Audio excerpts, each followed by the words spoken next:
The federal government has labelled a report into alleged payments to people smugglers as a slur on the good people of Australia's border force and navy. Amnesty International says it has evidence Australian officials bribed the crew of boats to turn around. The report has again highlighted careful wording by senior government ministers when describing Australia's involvement. From Canberra, political reporter Matthew Doran. The Prime Minister may have been unveiling plans for a new ice-breaking ship in Tasmania, but it was the happenings on another boat dominating the government's agenda. It seems as though the Australian government has abused the trust that the public has put into them.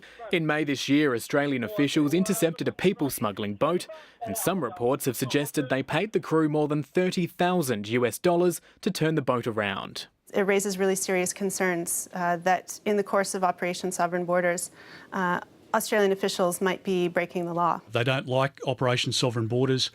They try and attack the Border Force staff and the naval staff, and I think it's a disgrace. Amnesty has called for a royal commission into the alleged payments, as well as an investigation into a second incident where payments were also alleged to have been made. We went to the last election saying that we would stop the boats, stop them we have, and we're not going to be bullied into some watering down of that. As the story developed earlier this year, the government's rhetoric did too. First, the Foreign Minister was asked. Do Australian authorities pay the captain and crew of people smuggling boats to turn back to Indonesia? No. Then the Immigration Minister. No.